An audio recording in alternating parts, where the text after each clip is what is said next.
Here we are at the trailhead. They should be here in maybe 10-15 minutes. I'm not sure. There's an old cabin here. Crazy. It's all falling apart though. Yeah, you definitely don't want to go inside. I saw a chipmunk in there. Of course, there's some trash. Everything's a little, little askew. Not quite square.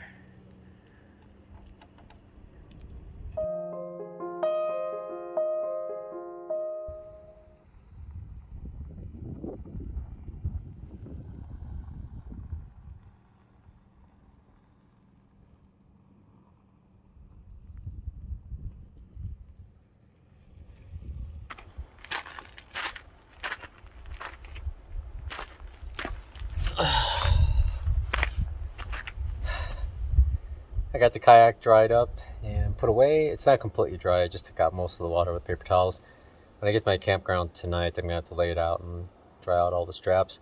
I like to open the trunk because around noontime it creates a huge shadow. So I'm just gonna sit here, wait for Tina to show up.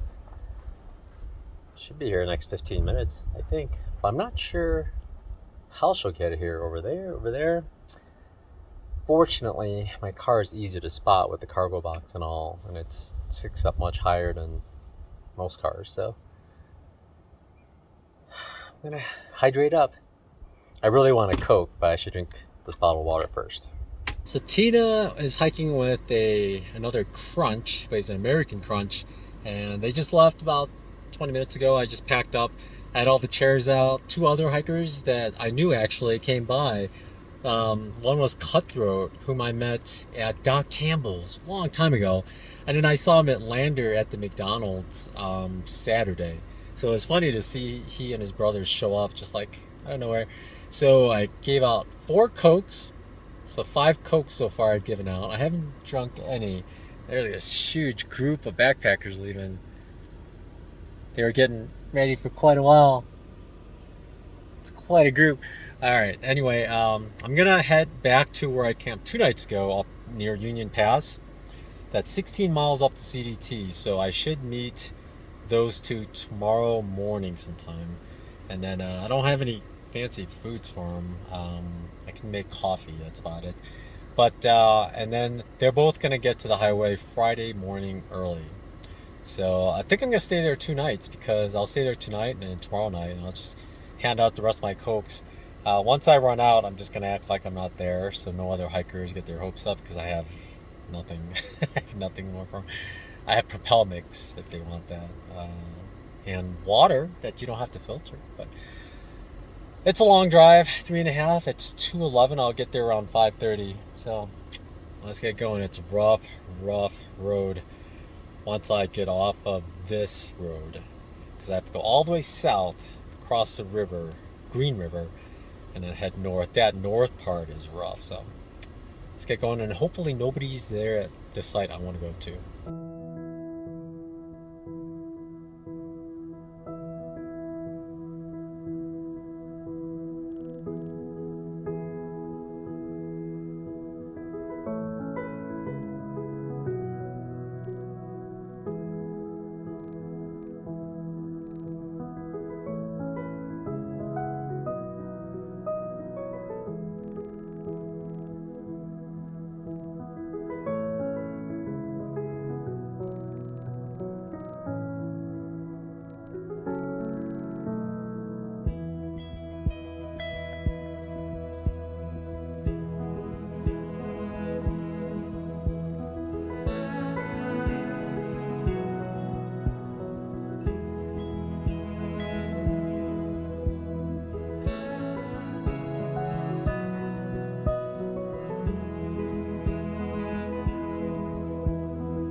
I'm here near the CDT and a couple of fawns ran by. I looked over and there's the mom. Over there, there's a tent. I guess some people camped out. I think it's CDT related because they're literally right on the CDT. But it's a mom and two fawns. Do they have twins? The babies look the same age. Yeah, they look the same age. You guys are heading right to the CDT. Tina and Crunch should be by maybe 30 minutes to an hour. I don't know. I don't know when they're gonna start, but they were 5 miles from this spot. So this morning, I'm gonna hand them Cokes and a coffee, and then they're gonna be on their way pretty quickly. And then I'm gonna actually head to town and drop off garbage and try to find another campsite closer to where I'm gonna pick them up the next day. There they go. That's the plan.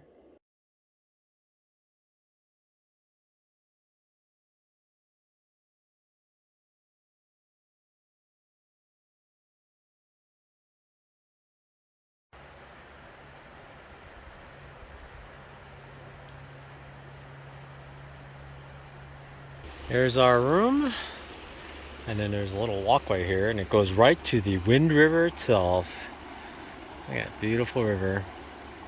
It's running really fast. And there's a guy fly fishing all the way to the right. See him? Looks shallower where he is. Over here it's shallow, but it looks deep right there. I wouldn't want to walk out there. Really flowing well. I saw some fish. Whoppers, huh? Might be a whole quarter of an inch. They're half an inch long. Big guys. There's another school right over here. Look at that. Yeah, the laundromat has a super monster skull on it. Something like Godzilla or something Godzilla would fight. But there's a laundromat. Good morning, it's another day. We're still in northern Wyoming. We're gonna head to Yellowstone soon, or I'll be there today.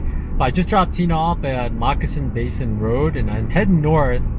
I'm gonna head to Billings to meet up with Everyday Backpacker, another YouTuber. It's quite a wild drive.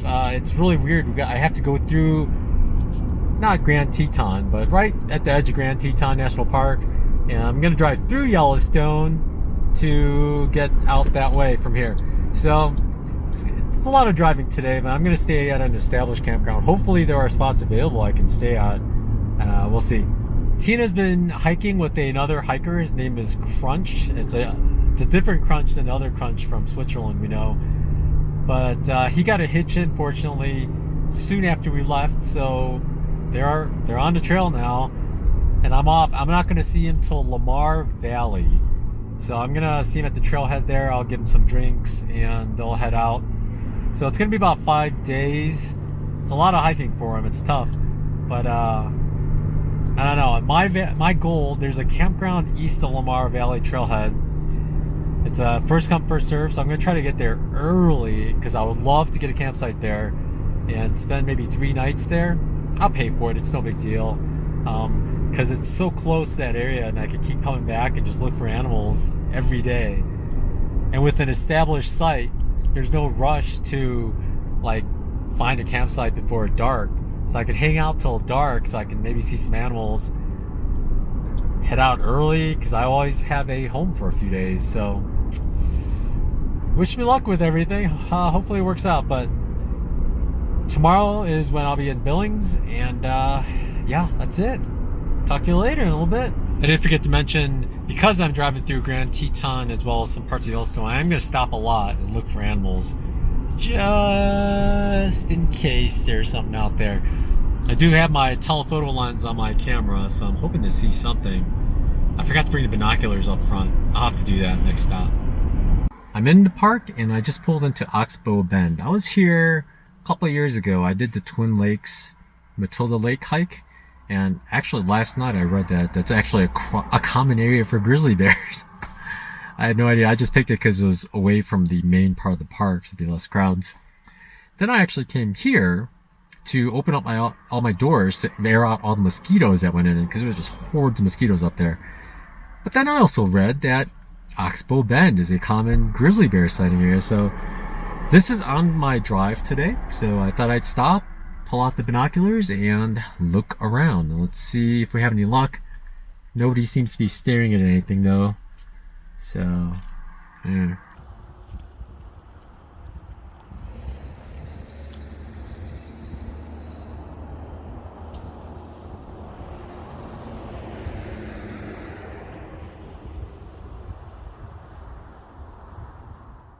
Look at this sign. Due to bear activity, area behind his sign is closed. It's really brushy. I mean, can't really see far, so it's always kind of iffy. I wonder if they're out here. I read that during the daytime when it's hotter, they just sleep in the woods.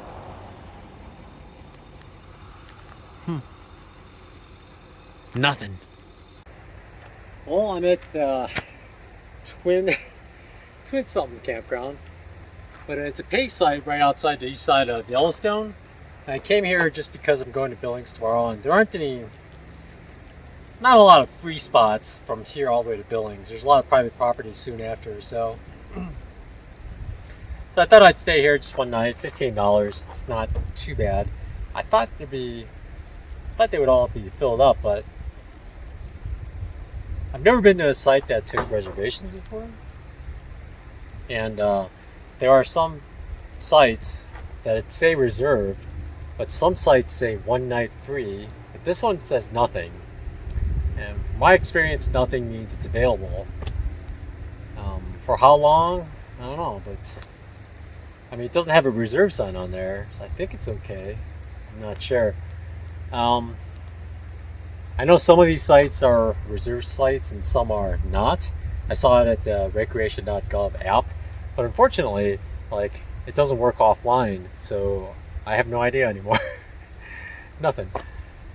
There's no service here. So I went to the camp host. Nobody was there, so I'm not going to fill out my form yet. I'm not going to fill out this form yet and put money in until I talk to them to make sure that this is an available site. Because it's a really nice one. There's a river right there, actually. So I don't know, but I'm just going to get things ready. I have the solar panel, just get more power. And then tomorrow I'll head out to Billings early tomorrow morning. But, so at this site, by the way, there's a rule that hard-sided enclosures only. No tents or pop-ups. I was sleeping in my car. It's no big problem.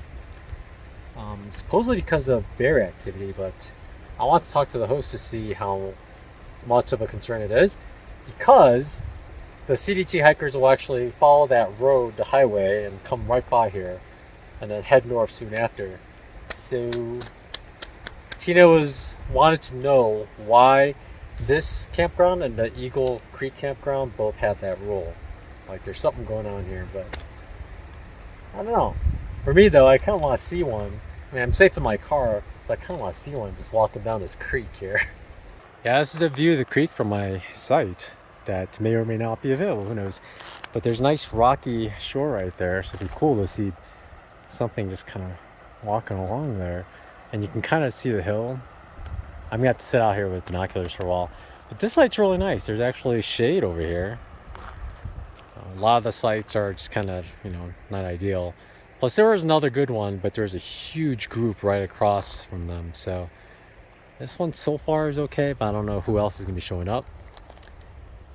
I know this one here says reserved, so who knows who's coming there. But yeah, unfortunately there's no way to walk to the creek from this site. I know way further up that way there was an opening. Nothing here though. I think there might be an opening over there where the camp post is. I'll check it out.